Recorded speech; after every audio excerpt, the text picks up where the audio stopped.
نحمده ونصلي ونسلم على رسوله الكريم اما بعد فاعوذ باللہ من الشیطان الرجیم بسم اللہ الرحمن الرحیم۔ آج ہم سورۃ البقرہ کی آیت نمبر 242 اور 243 پڑھیں گے۔ اس سے پہلے اللہ تعالیٰ نے معاشرت کے احکام کو بیان فرمایا تھا، نکاح طلاق کے احکام کو بیان فرمایا تھا، اور وہ آدمی پر مشکل ہوتے ہیں، لیکن ان احکام سے ایک مشکل حکم اس کے بعد آ رہا ہے، جو حکم ہے جہاد کا۔ جہاد میں انسان کا مال بھی لگتا ہے اور انسان کی جان بھی جاتی ہے، تو اس وجہ سے اللہ تعالیٰ نے وہ سارے احکام کو بیان کرنے کے بعد کہ آدمی کو اللہ کے احکام پر کھڑا ہونے کا حوصلہ مل جاتا ہے، تو جب آدمی اللہ کے احکامات کو پورا کرتا ہے تو اس کی برکتوں کو بھی وہ دیکھ لیتا ہے، تو اس کے بعد پھر اللہ تعالیٰ نے یہاں پر جہاد کے حکم کو بیان فرمایا، اور یہ بات ظاہر کی کہ جس طرح پچھلے جو احکامات تھے ان پر عمل کرنے سے تمہارے لیے بھلائی ہے، تمہارے حق میں بہتری ہے، اسی طرح اگر تم جہاد کے حکم پر عمل کرو گے تو وہ بھی تمہارے حق میں بہتر ہوگا، اس میں بھی تمہارے حق میں بھلائی ہے۔ اور اس کے لیے اللہ تعالیٰ نے بنی اسرائیل کی ایک قوم کا ایک واقعہ بیان کیا ہے کہ دیکھو کہ جہاد میں آدمی کیوں نہیں جاتا، وہ اس وجہ سے کہ اس کو موت کا ڈر ہوتا ہے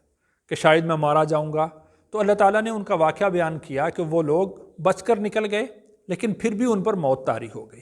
تو موت کا تعلق وہ جہاد کے ساتھ یا عدم جہاد کے ساتھ نہیں ہے، بلکہ موت تو جب لکھی ہوئی ہے وہ تو آ کر رہے گی۔ اس کو اللہ تعالیٰ نے یہاں پر بیان کیا ہے، ترجمہ دیکھتے ہیں۔ کذالک، اسی طرح، یبین،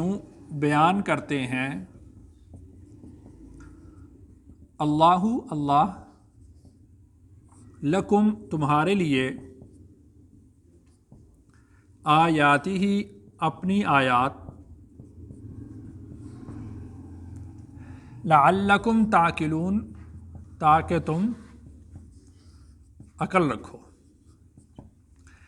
تو اس سے پہلے جیسے میں نے عرض کیا ہے، اللہ تعالیٰ نے احکامات کو بیان فرمایا اور بڑی تفصیل کے ساتھ احکام کو بیان فرمایا، اور ان احکامات کے بیان کرنے میں اللہ تعالیٰ نے بار بار دو چیزوں کا ذکر فرمایا، ایک تو تقویٰ کا ذکر فرمایا اور دوسرا عزیز حکیم کا ذکر فرمایا۔ تقویٰ کا ذکر اس لیے فرمایا کہ یہ انسان کے ذاتی افعال ہیں کہ جن کے اثرات معاشرت پر بھی پڑیں گے، دوسرے لوگوں پر بھی پڑیں گے، اور اس کی اپنی زندگی پر بھی پڑیں گے، کہ جس کا اس کو آخرت میں احتساب دینا ہے، حساب دینا ہے، تو اس وجہ سے اللہ سے ڈرتے ہوئے سارے معاملات کو کرے۔ اور دوسرا جو ارشاد فرمایا وہ عزیز حکیم، کہ اللہ تعالیٰ زبردست ہیں، حکمت والے ہیں، کہ اگر کوئی اللہ کے ان احکامات پر عمل نہیں کرتا تو اللہ کی گرفت بڑی مضبوط ہے۔ اور پھر دوسری بات حکیم، اللہ تعالیٰ کے سارے کے سارے احکام وہ حکمت کے ساتھ لبریز ہیں۔ اللہ جل شانہ کا کوئی حکم بھی حکمت سے خالی نہیں، اس لیے کہ اللہ کی ذات حکیم ہے، اور حکیم کا کوئی فعل بھی حکمت سے خالی نہیں ہوتا، بے بہا اللہ تعالیٰ کی حکمتیں ہوتی ہیں۔ تو انسان جو ایک مومن ہے تو اس کی شان یہ ہے کہ وہ اللہ کے احکامات کو من و عن قبول کرے، اس میں حکمتوں کو تلاش کرے۔ اگر اس میں کوئی حکمت نظر نہ آئے تو اس کا مطلب یہ نہیں ہے کہ اس میں کوئی حکمت نہیں اور اس عمل کو چھوڑ دے، اس حکم کو چھوڑ دے، بلکہ حکمتوں کو تلاش کر کے تو ان پر عمل کرے، اور اگر حکمت سمجھ میں نہیں آتی تب بھی اس پر عمل کرے، اس لیے کہ اللہ تعالیٰ کی ذات حکیم ہے، اور حکیم کا کوئی فعل بھی وہ حکمت سے خالی نہیں ہوتا۔ آگے اللہ نے ارشاد فرمایا، الم ترا، کیا تم نے نہیں دیکھا، الی، طرف، الذین، ان لوگوں، خرجوا، وہ نکلے، من دیارہم، اپنے گھروں سے، وہم الوف، حالانکہ وہ ہزاروں تھے، حذر الموت، موت کے خوف سے، فقال، تو کہا، لہم، ان سے، اللہ نے، موتو، تم مر جاؤ، ثم احیاہم، ثم پھر احیاہم زندہ کیا ان کو، ان اللہ بے شک اللہ لذو فضل بڑے فضل والے علی الناس لوگوں پر ولیکن اور لیکن اکثر الناس بہت سے لوگ لا یشکرون شکر ادا نہیں کرتے۔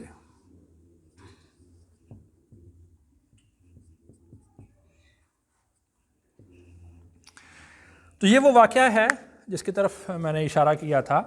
کہ بنی اسرائیل کی ایک قوم تھی، وہ مد مقابل سے ڈرتے ہوئے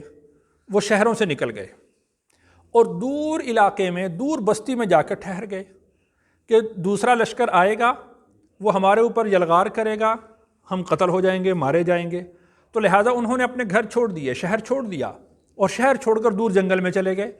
اور وہاں پر وہ جا کر یہ سمجھے کہ ہم مطمئن ہو گئے ہیں۔ جب وہ وہاں پر پہنچے تو اللہ تعالیٰ نے ان کو فرمایا کہ موتو، کہ تم یہیں مر جاؤ۔ اب وہ سارے کے سارے لوگ وہیں مر گئے۔ حضرت حزقیل علیہ السلام بنی اسرائیل کے ایک پیغمبر ہیں، 7 دن کے بعد وہاں سے ان کا گزر ہوا، انہوں نے دیکھا کہ ہزاروں لوگ مرے پڑے، تو انہوں نے اللہ تعالیٰ سے دعا کی، تو اللہ تعالیٰ نے ان کی دعا کے سبب سے ان کو دوبارہ حیات عطا فرمائی۔ تو اس سے انہوں نے یہ بات دیکھ لی کہ زندگی اور موت کا تعلق جہاد کے ساتھ نہیں ہے، بلکہ زندگی اور موت کس کے قبضہ میں ہے؟ اللہ کے قبضہ میں ہے۔ دوسرا واقعہ یہ بھی لکھا ہے کہ شہر کے اندر طاعون کی بیماری پھیل گئی تھی، اور وہ لوگ طاعون سے بچ کر سارے نکل گئے اور دور جنگل میں جا کر آباد ہو گئے کہ وہ یہ سمجھے کہ یہاں پر طاعون کے جو جراثیم ہیں وہاں تک نہیں پہنچیں گے۔ جب وہ اپنی طرف سے مطمئن ہو گئے تو اللہ تعالیٰ نے ارشاد فرمایا کہ سب کے سب مر جاؤ، وہ سب مر گئے، اور پھر حضرت حزقیل علیہ السلام کی دعا سے اللہ تعالیٰ نے ان کو زندہ کیا۔ اس سے یہ بات معلوم ہوئی کہ زندگی اور موت کا تعلق بیماری کے ساتھ نہیں ہے،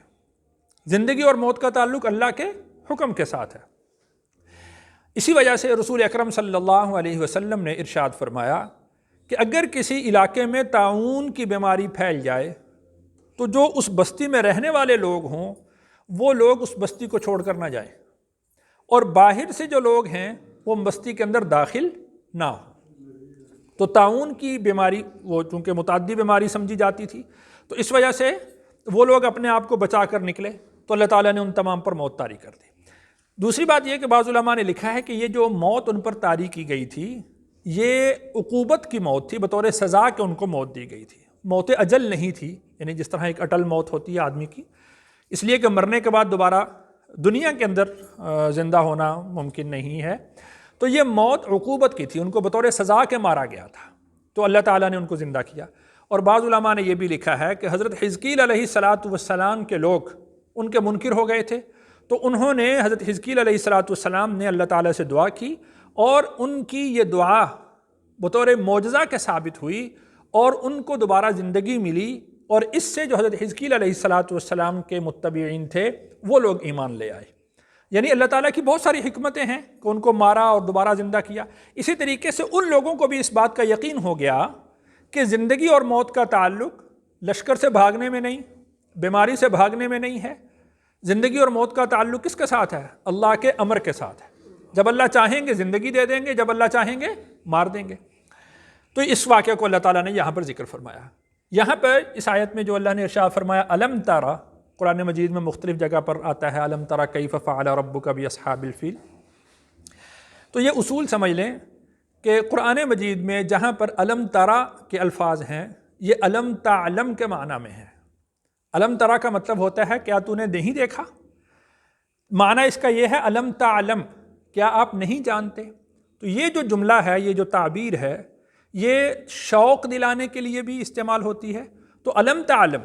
تو کیا آپ نہیں جانتے، اس کا مطلب یہ ہے کہ آپ کو اس کے بارے میں علم حاصل ہونا چاہیے، اس کے بارے میں آپ کو شوق ہونا چاہیے کہ یہ کیا واقعہ ہے۔ آدمی کو تنبیہ کرنے کے لیے، تشویق کے لیے، شوق دلانے کے لیے الم تعلم کے الفاظ استعمال کیے جاتے ہیں، تو یہاں پر وہ استعمال کیا گیا ہے، اس لیے کہ دیکھنا جو ہے یہ علم کا آلہ ہے۔ جب آدمی دیکھتا ہے کسی چیز کو تو اس سے اس کو علم حاصل ہوتا ہے۔ تو یہاں پر الم ترى کے جو الفاظ ہیں یہ الم تعلم کے معنی میں ہوتے ہیں۔ تو یہاں دوسری بات یہ کہ وہم الوف، وہ ہزاروں تھے. اب وہ ہزاروں کی تعداد کیا تھی وہ مختلف بیان کی گئی ہے، لیکن اس میں جو سب سے راجح قول ہے وہ یہ ہے کہ اللہ تعالیٰ نے جو وہم الوف فرمایا، ہزاروں تھے، تو یہ کم از کم 10,000 تھے، یعنی 10,000 سے زائد لوگ تھے، اس لیے کہ جو الوف جمع ہے، یہ جو لفظ استعمال کیا گیا ہے یہ جمع کے لیے بولا جاتا ہے، اور یعنی 9,000 سے زائد 10,000 کے عدد کے لیے استعمال ہوتا ہے. تو اللہ تعالیٰ نے آگے ارشاد فرمایا کہ ان کا بھاگنا کس خوف سے تھا؟ حذر الموت، موت کے ڈر سے تھا کہ شاید ہم بچ جائیں گے. تو موت کے ڈر سے، اللہ کی کائنات سے تو کوئی نہیں نکل سکتا، اور زندگی اور موت کا تعلق تو اللہ کے ساتھ ہے. تو اللہ تعالیٰ اپنے بڑے فضل والے ہیں، اور بہت سارے لوگ اللہ تعالیٰ کا شکر ادا نہیں کرتے. اللہ تعالیٰ نے قرآن مجید میں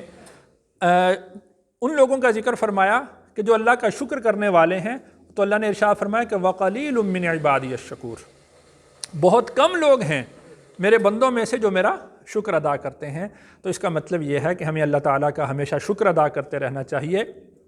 اور اللہ سے یہ دعا بھی کرتے رہنا چاہیے کہ اے اللہ ان قلیل بندوں میں ہمیں بھی شمار فرما جو تیرا شکر ادا کرتے ہیں. اللہ تعالیٰ سے دعا ہے اللہ تعالیٰ مجھے اور آپ کو قرآن کے احکامات پر عمل کرنے کی توفیق عطا فرمائے.